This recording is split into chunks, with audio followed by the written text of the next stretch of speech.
it's very, very difficult to sustain protracted operations for a long period of time. Long period of time being 6 months, 9 months, 12 months.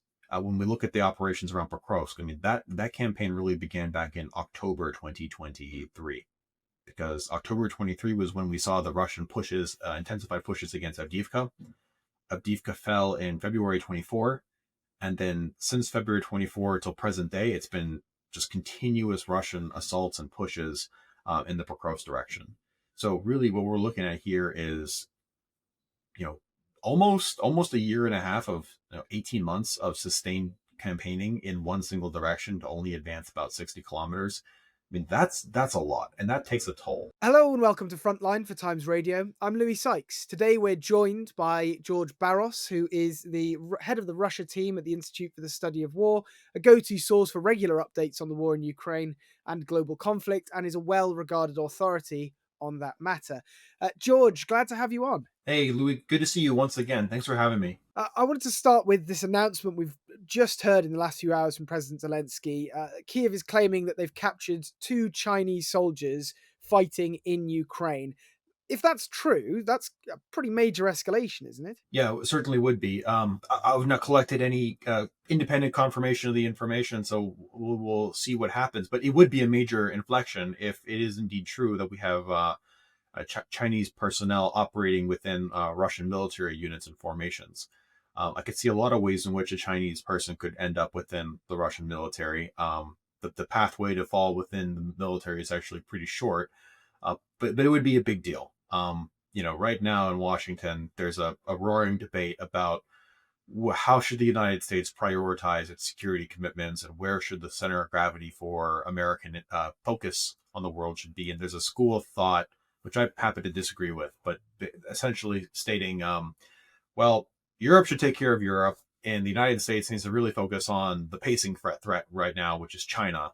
And so it sort of posits this either or bifurcation between, well, we can focus on Europe or we can focus on China, but we can't do both. And I would argue that with what we know about the North Korean involvement in Russia's invasion of Ukraine, what we know about the Iranian involvement in the drone support for the invasion of Ukraine, and now reported Chinese presence within the Russian military, this indicates that, look, we're not living in a world in which these are two separate theaters. Europe is a theater and China is a theater, and it's either or.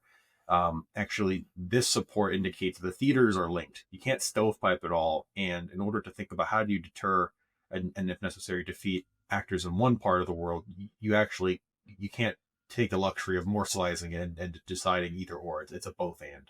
And, were we at all aware of any Chinese involvement in this conflict apart from some possible ammunition support? Were we aware at all of any advisors, observers, or special forces on the ground from China in this conflict? Absolutely not. There's been no reported Chinese personnel involved within the war in Ukraine so far as I'm aware. There were actually some Chinese state media a couple weeks ago who actually embedded with the Ukrainian unit and filmed some Ukrainian artillery shots against Russian positions, which was kind of interesting. We had a U.S. announcement back in last fall that the Chinese were supporting Russia's military industrial complex in some capacity, in an unspecified and sort of cryptic announcement, but certainly no personnel on the ground. And I know nothing about the current reports of the Chinese soldiers or the Chinese personnel working with the Russians. I would be astonished, I mean, truly astonished, if it were a regular Chinese unit that was deployed, or even like professional Chinese military personnel who were put inside a Russian unit. I think what's much more likely, if it happened, it would be a Chinese citizen who happened to be in Russia, perhaps on a student or a work visa or some other arrangement, and then they got sucked up into the Russian recruitment system. It's very easy. I mean, all you have to do is show up at a volunteer enlistment point, sign some documents, and away you go. So I would suspect that if there are any Chinese personnel, would be that form, not the more formal official form. Well, Zelensky has also today confirmed that Ukraine have launched an operation into Belgorod in Russia. What do we know about their advances here? Yeah, that's not particularly surprising. The Ukrainians began a new line of effort across the international border into Belgorod. I'm looking at my map now, um, just so I can sort of provide an on the fly measurement. But as of April 7th, we assessed that the Ukrainians held an estimated 12 square kilometers or so of territory in Belgorod, so not a particularly large amount, but it appears to have been a supporting effort designed to help alleviate pressure from the Ukrainians as they were making their fighting withdrawal from Kursk. As we know, the Ukrainian positions in Kursk collapsed back in early March. The Russians exploited the American intelligence sharing cutoff to really accelerate the what was then ongoing Russian pushes to expel Ukrainian forces from Kursk. Candidly, I'm not exactly sure what the Ukrainian objective in Belgorod is quite yet. But we shall see. I don't anticipate that they will go as far as they did with Kursk. The Ukrainians just simply don't have the correlation of forces or the combat power available right now to quite push as far.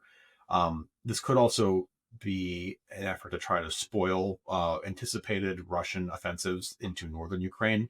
Zelensky's been warning about a major Russian push in northern Ukraine. Of course, the Russians are operating in Sumy Oblast for the first time since 2022. And a lot of the Russian combat power currently in Kursk, once they finish that operation, they will continue pushing across the international border into Sumy. And so by opening up a new sector of the front near Belgorod, not too far away from Kursk, that could, in theory, help divert some of those forces that would be going into Sumy, keep them on the Russian territory instead. But candidly, I don't want to speculate because it's a little early to tell, I think. Well, last week, meanwhile, in Russia, Putin mobilized 160,000 new troops. Is this that mobilization that had been long discussed that would be basically inevitable if Putin wanted to continue the war? And how much more time does that give Russia, given their rate of attrition at the moment? Yeah. I don't want anyone to panic about the conscription. And I'm going to get a little, forgive me, I'm going to get a little technical here. The conscription of 160,000. Every year, well, it's actually biannual, two times a year in the spring and the fall, the Russians do their biannual conscription. And this is the mandatory military service that all Russians are put in, military age males are put into a lottery to go into starting at the age of 18. You do your 1 year of mandatory service, you get in, you get out, that sort of thing. Um, these 160,000 guys that recently were conscripted, they're not going to fight in Ukraine. Legally, conscripts cannot fight in Ukraine. The order that Putin signed specifies that they will not fight in Ukraine, and in fact, they're also not going to serve in occupied Ukraine, in Zaporizhia, Kherson, Donetsk, Luhansk, or Crimea. Um, Putin, they're actually a very politically sensitive segment of the Russian service force, so they are not sent in because they're sort of viewed as basically helpless kids that have no say in anything, which is true. Putin will go to the volunteers and he'll go to the conscripts and the professional officer class to go fight in Ukraine, but not the conscripts. It's essentially the same thing as what the Brits used to have. You used to call it the national service. So they're not going to go fight in Ukraine, and they're not going to contribute immediately to Russian combat power. Now, that said, they will support the Russian military in the long term. Once their 1 year conscript service is up, they will then enter the reserve. And the reserve is that thing, it's that group of forces that can be mobilized in wartime. And when Putin called his mobilization back in 2022, as you recall, and they mobilized 300,000 Russians, those came from the reserve. So these 160,000 conscripts, they will enter the reserve when they're done. The other way that they're going to support is the Russians always very aggressively recruit new volunteers and professional contract soldiers from the conscripts. So what's going to happen to these conscripts in about a year's time is the recruiters are going to come to them and say, hey, we're going to promise you all these benefits and all this money. Why don't you sign a contract to go sign up to go fight in Ukraine? And the conscripts sometimes even get coerced and pressed into it. At the end of the day, they do have to make that decision, but there is a lot of pressure that's put on them. And if they decide to go fight in Ukraine, then they will go. So it's part of the long-term pipeline, but it's not as if, 5 months from now, we're going to see a surge of 160,000 new Russians end up in Ukraine. So where does that leave the Russian military then, considering the large number of losses they had been taking in those offensives late last year and into the start of this year? Well, the Russians are continuing to be able to sustain their operations, from what I can tell. They continue to find about 30 to 45,000 volunteers who are willing to sign the papers and go fight in Ukraine and do that sort of thing, including, many of them are previous conscripts who were conscripted in previous conscription cycles. And so that's not a problem now, but the rate at which they're finding them is decreasing. The amount of financial compensation that the Russian government has to give each individual volunteer is increasing, and this is, of course, destroying the Russian economy in real time.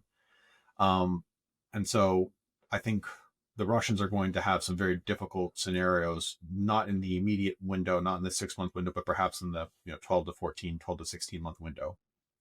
That's when these problems are going to continue maturing, assuming that, of course, the casualty rate presumes the same, assuming the tempo of operations resumes and maintains the same. I'd note for you that the Russian rate of advance in Ukraine has been decreasing precipitously since December 2024, which seems to be a positive sign. So the Russians are taking on roughly the same amount of casualties, but for lot fewer gains. So these stresses do seem to be due to be catching up, and I would argue that Russia's resources are finite. They actually cannot pursue as intense offensive operations in perpetuity indefinitely. They do have to take breaks. There will be opportunities to exploit their vulnerabilities, and we need to be thinking about not how do we surrender to Russia in the most expedient sort of fashion as possible.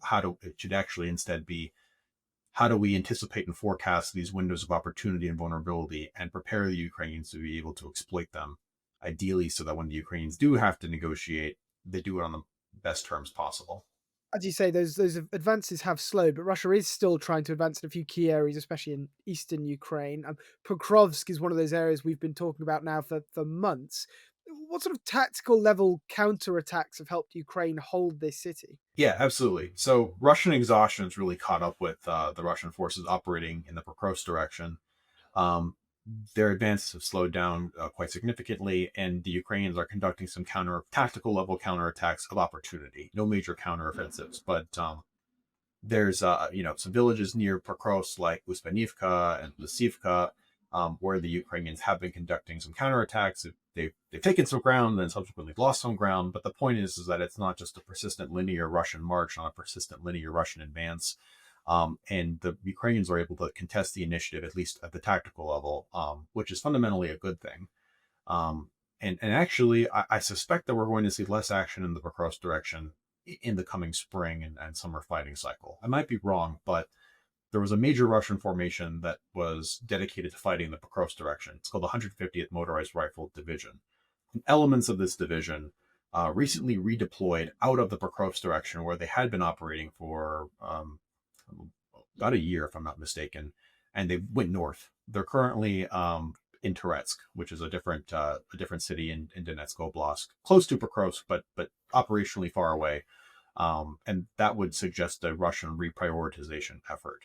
Um, so I suspect that we'll see more action in the Pokrovsk, or pardon me, in the Toretsk, Chasiv Yar, Konstantinivka area, and a less of a focus on Pokrovsk. And most importantly, Pokrovsk survived the winter. They look like they will survive the spring. I'm increasingly confident it'll survive the summer, but we shall see. And as you note, this slowing down in Pokrovsk is reflected elsewhere on the Russians' offensive front. Are the Kremlin kind of winding down here in the face of talks? Are they preparing for a new effort, or is it just a wider problem of exhaustion? I think they're not winding down. Um, they're actually trying to sustain this and resource it best that they can. They want to continue warfighting, and they're going to continue warfighting. So I wouldn't view this in terms of connecting this to the ongoing talks, because at the end of the day, the talks are quite simple. Putin rejected President Trump's proposed unconditional 30-day ceasefire for land warfare. It was just a flat rejection. So that's quite simple. I think it has to do with exhaustion. When you look at and think about military operations it's very, very difficult to sustain protracted operations for a long period of time. Long period of time being 6 months, 9 months, 12 months. When we look at the operations around Pokrovsk, I mean, that campaign really began back in October 2023, because October 23 was when we saw the Russian pushes, intensified pushes against Avdiivka. Avdiivka fell in February 24, and then since February 24 till present day, it's been just continuous Russian assaults and pushes in the Pokrovsk direction. So really, what we're looking at here is, you know, almost a year and a half of 18 months of sustained campaigning in one single direction to only advance about 60 kilometers. I mean, that's a lot, and that takes a toll. And when you don't do significant redeployments, if you don't do rotations, and you put all that onto a single military unit or a single command, that takes a toll. I mean, that's really difficult to do.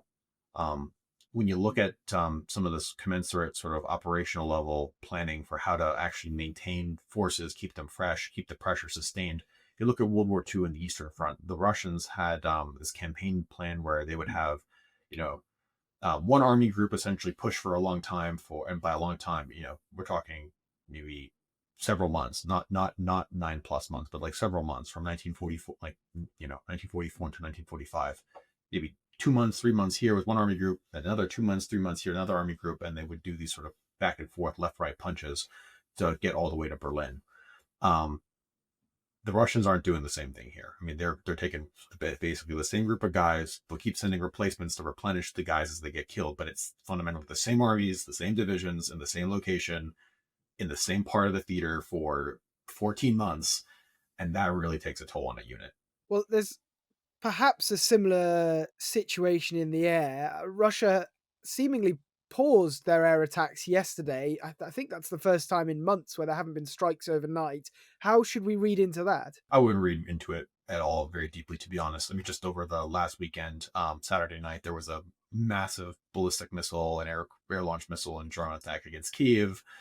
The Russians, of course, continue to strike Ukrainian energy infrastructure, even though in principle they said they've agreed to it.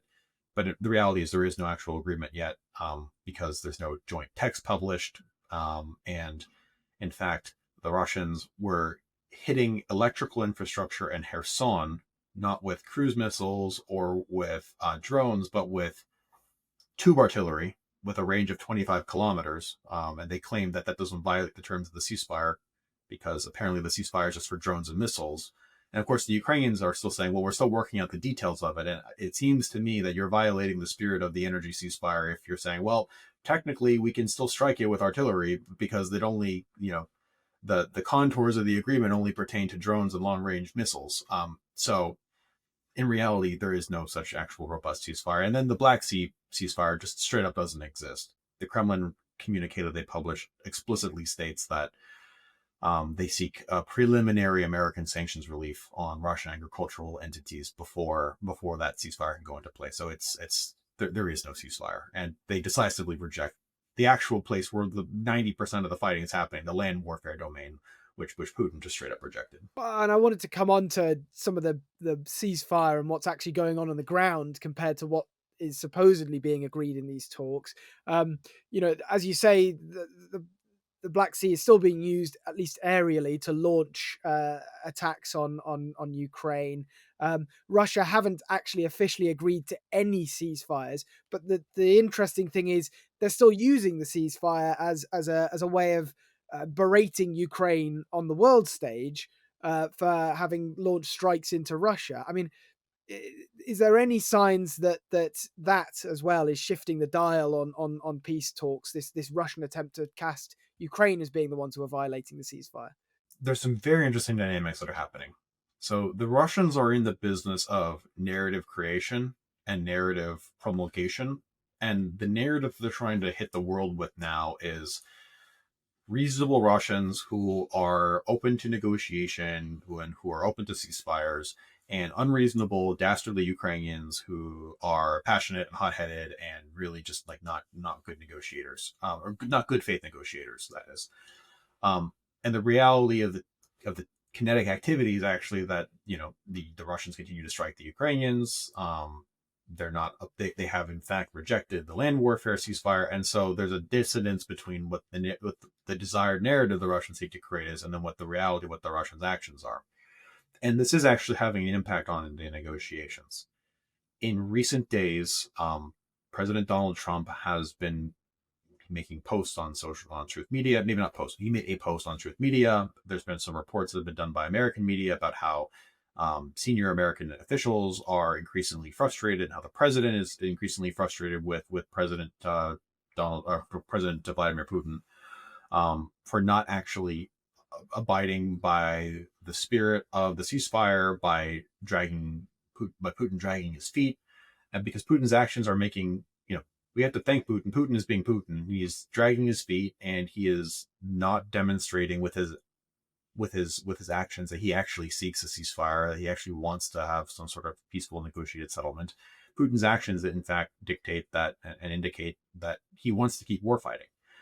And I think this is bringing President Trump into a sort of come to Jesus moment where he has to reconcile and understand that actually, okay, I've done this journey of discovery. I put my best foot forward. I have twisted the Ukrainians' arm very publicly. I've gotten the Ukrainians to agree to some concessions. And now the Russians are the ones that are intransigent about their objectives.